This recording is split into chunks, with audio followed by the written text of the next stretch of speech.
we're going to be talking about Tattooed Chef. Now, this is a company that I started buying into last year. I chose it as my speculative play. So in other words, it's a company that doesn't have a lot of history. It's new to the market. It's a newer company. It's a startup basically. So there's not a lot of information about it. But what you can go off of is, what is this company trying to become? And that's why I invested in it. It's trying to become one of the top plant-based food companies out there. And I think that's an industry that's going to continue to grow decade after decade.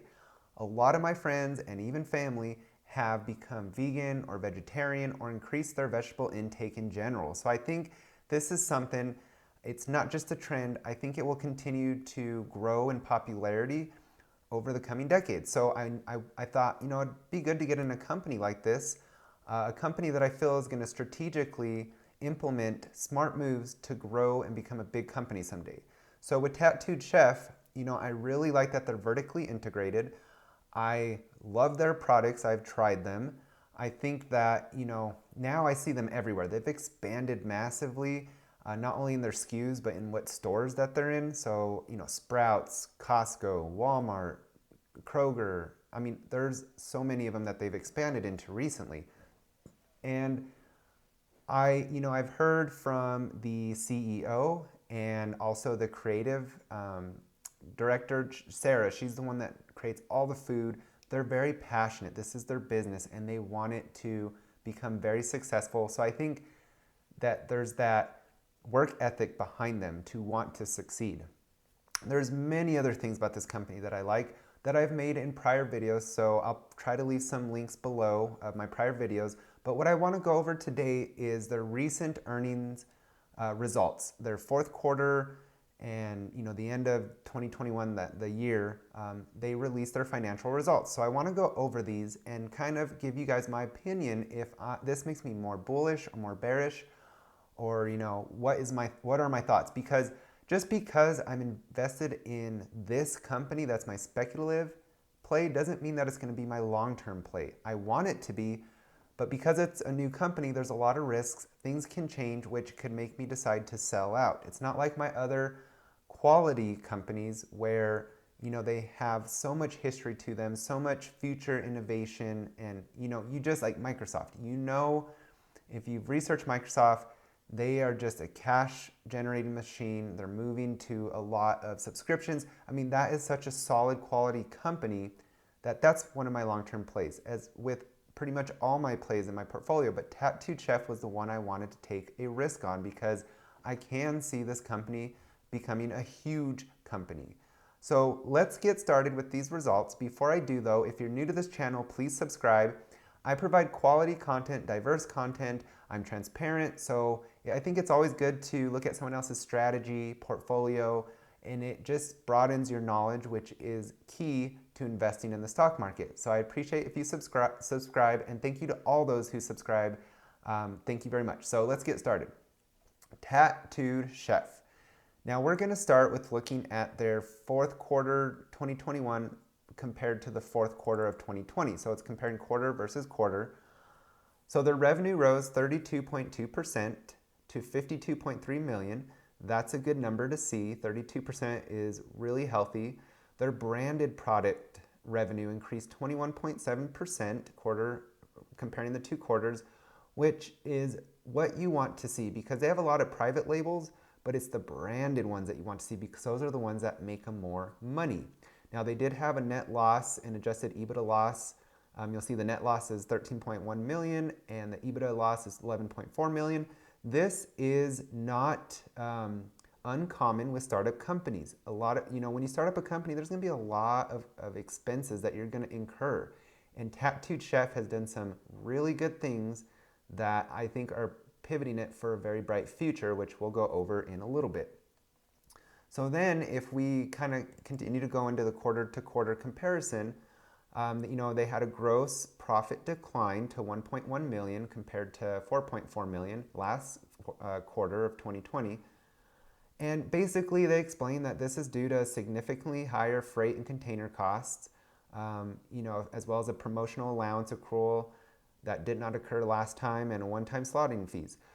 Basically, Every company this last year has been affected by the increase in inflation, the whole supply chain issues. It's causing, especially these small companies to be hit the hardest. So definitely this is nothing of a red flag to me, and it makes sense. And as I mentioned, they've been expanding. So they recently bought New Mexico Food Distributors, the company, which has allowed them to expand. It was acquired in May of 2021. And so they increased capacity at this New Mexico Food Distributors. And I live in New Mexico, so that makes me happy that they're investing in my state. And they also made an investment in Belmont Confections facilities, coupled with the sale of comparatively higher margin Tattooed Chef branded products planned for 2022. So they made these acquisitions of these companies in order to really push their brand out, which means they will make more money, a higher margin on those sales. And so this is supposed to offset, fixed manufacturing expenses and generate improved gross margins. So basically, it's going to expand their market share, which is awesome, and that's what I want to see. So I really like that. Then we can look at their income tax benefit in quarter versus quarter. So it's 0.4 million compared to an income tax benefit of 42.1 million. So it dropped a lot. And it's due to deferred tax asset and also what's called a full valuation allowance against that deferred tax asset. So let me explain this just for a second. So a deferred tax asset is future tax savings. And what that does is it lowers your income tax expense and it will offset future tax expenses. So, you make losses and you have a deferred tax asset because you expect to make profits that next year. But sometimes you're not expected to make profit for years to come. So you do what's called a valuation allowance on that deferred tax asset. So what that does is it basically reverses that lowering of that tax expense, and it increases that tax expense, and then you put that kind of benefit into what's called the valuation allowance, and so that way, whenever in the future you start making profits, then you can get that benefit back and eliminate that allowance account. And you can think of there's something called doubtful allowance account where companies sometimes deem they can't make collections on certain bills because they don't feel like people will pay up. Well, that's just going to hit them hard, right? It's something similar to this, but a little different. It's dealing with taxes, and this is just typical of startup businesses. So you're going to see some hits with their taxes in 2021. That's because in 2020 they had the deferred tax asset, which is going to look good on their financials. But the valuation allowance is kind of now reversing that deferred tax asset, and it won't really create a benefit until they start making profits. And so it kind of wipes out that deferred tax asset until they're able to make profits. So hopefully that was a little bit informative, but if not, feel free to research it out there. But basically, it's a startup company. This isn't something uncommon, and it'll be nice when they do start making profits to offset the taxes that are, they're going to rack up with those profits being made.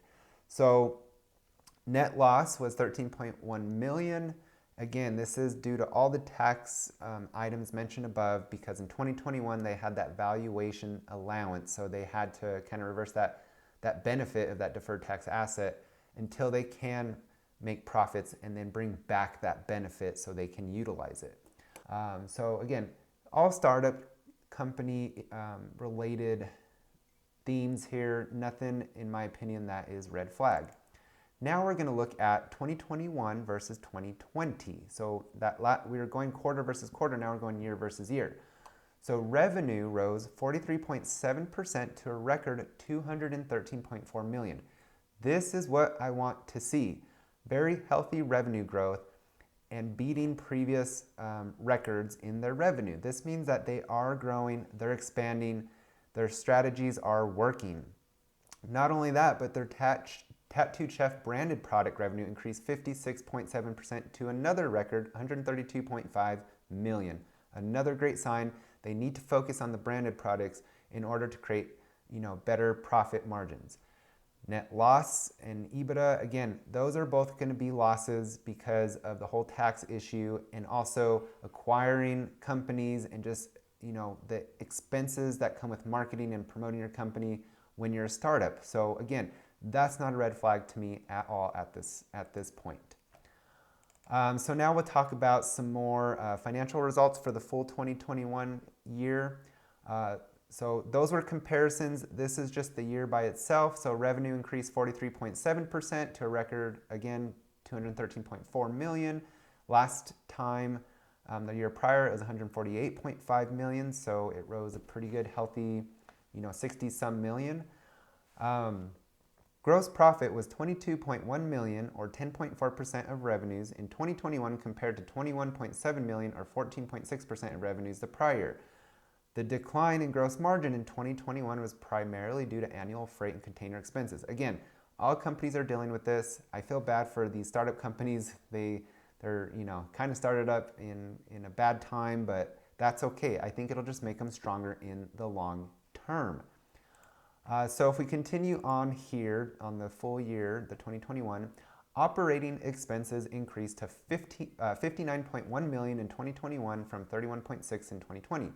Due to increased marketing expenses, advertising expenses, payroll and recruiting expenses. So all that means to me is they're growing and I am a-okay with that. The income tax, and again, this is the whole income tax expense versus benefit. I explained the deferred tax asset versus the valuation allowance on that deferred tax asset and what that does. So it's just more of repeating that happening. So that is not a red flag to me.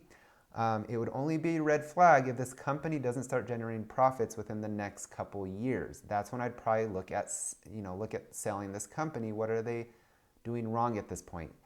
But as of now, as long as they become profitable within the next couple years, it's going to create me to keep this company long term. But after a couple years, if they're still in a kind of net loss situation without, kind of any view of getting out of that, I probably will think about selling this company. So right now, this is all normal stuff for a startup company, not a big deal in my opinion. Net loss was at 87.4 million compared to a net income of 69 million last year. With new companies, there can be big swings like this, but it's more likely to have net losses. And again, it's the whole tax situation that we kind of went over earlier. So if we keep on going, I want to look at their financial condition. So this to me is a good sign. At December 31st, 2021, cash and cash equivalents were 92.4 million and total debt was approximately 700,000. That is awesome. They have a lot of cash, very little debt.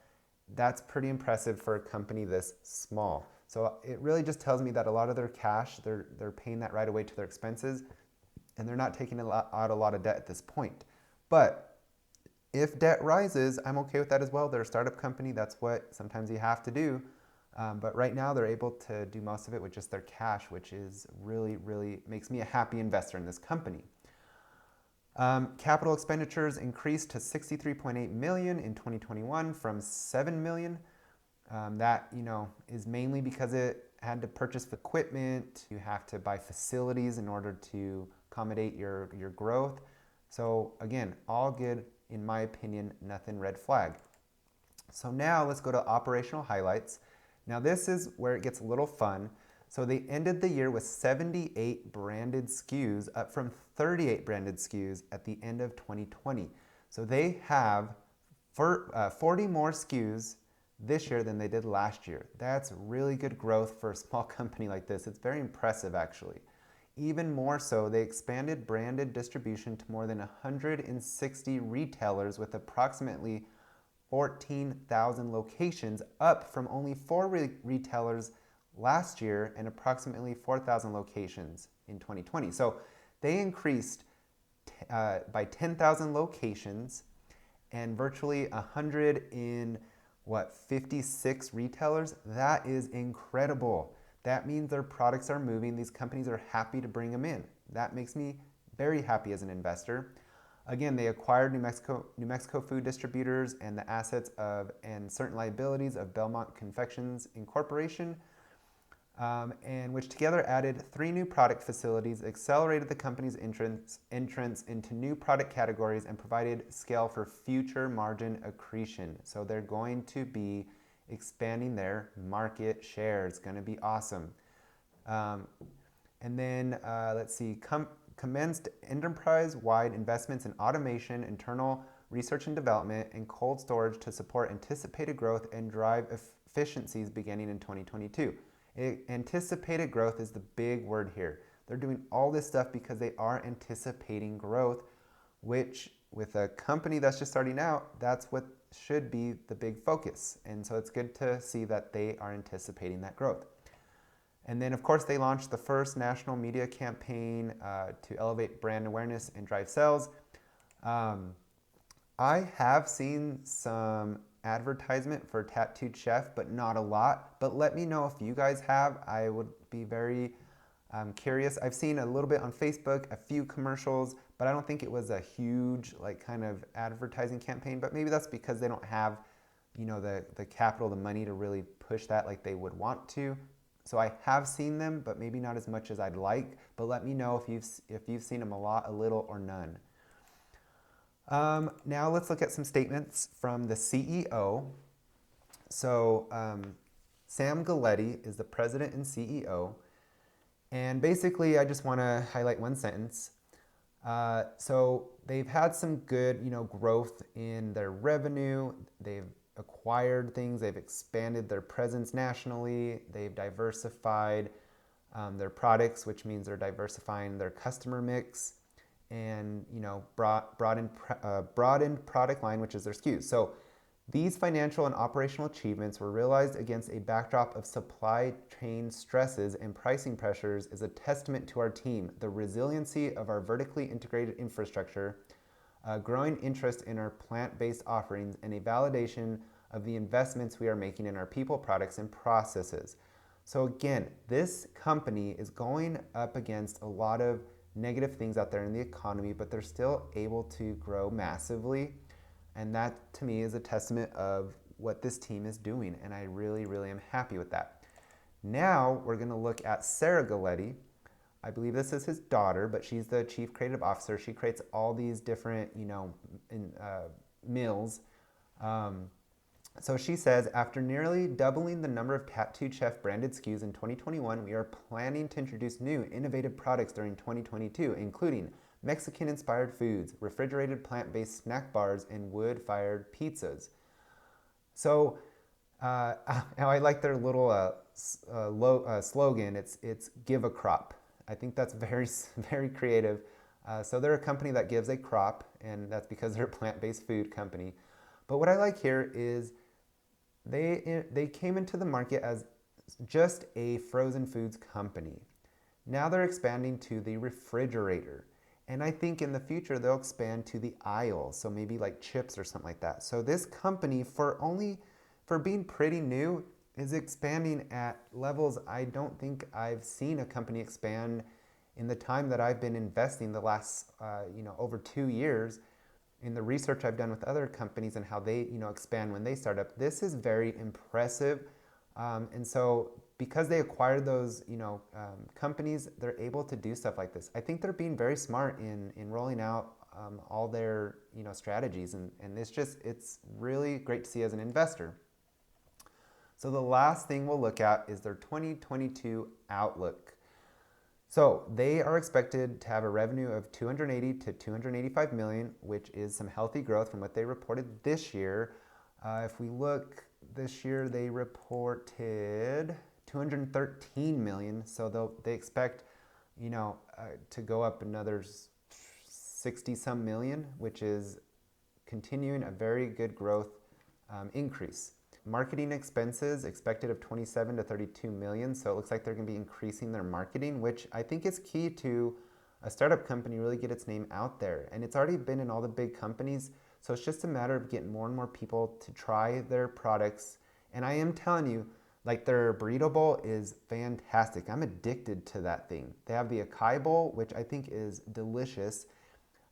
Some other things I've tried, I don't remember the names, but they've still been very good. Maybe not my favorite, but they're still you're not going to be disappointed eating it kind of situation. Let's see, they're also going to focus on automation and robotics. So this is just going to really help them become more efficient and reduce costs. So that's just smart moves by this company, in my opinion. So what are my thoughts? What are my closing arguments here? To me, Tattooed Chef, their revenue is growing at a very healthy pace for a startup company. Their SKUs have expanded. They pretty much doubled over the last year. They've gotten into many, many more retailers, which is awesome. That means those retailers have a lot of faith in this company.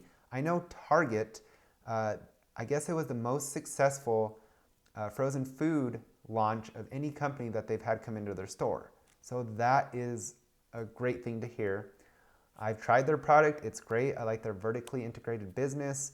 I think their outlook is very good. The fact that they acquired these two different companies and are planning to expand and really make them work at full capacity, to me that just means that they're moving not only from the freezer to the refrigerator due to these two new acquisitions, but that's going to also allow them to move outside the cold sections into the aisles like chips. So there's a lot of expansion going on here, and when they got into Kroger, that's one of the biggest, grocery chains in the United States, and that was a huge move. So I think what I predict is in about 2 years, you'll start seeing some steady net income, some profits coming in.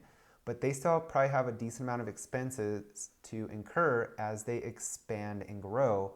So I'm okay with losses.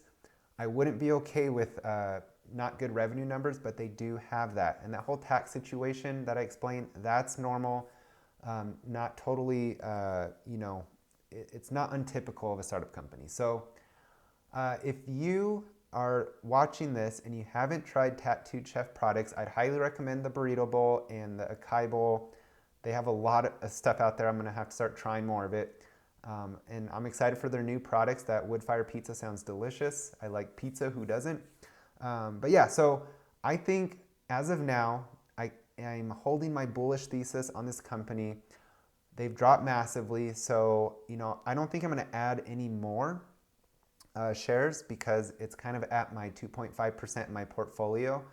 But I will say this, once, if there's starting to get the profit going and I feel like there is a long-term sturdiness to this company, I will add more at some point. But right now it's still kind of, let's put the fillers out, see what this company does. But I'm impressed so far. There's no red flags. I think this company will survive and it'll still be around in 10, 20, 30 years. But there's still a few tests that I want to see them overcome, which is staying in these stores, expanding their SKUs even more, creating profit within the next couple years. And if they can do that, I'll stay an investor. So let me know what you think of Tattooed Chef. If you own it, if you don't own it, if you've never heard of it, would you buy into a company like this? Do you think it has a future or doesn't? I'd love to hear your opinions. So I hope you guys have a great day, and we'll see you next time on Mark's Finance and Fitness.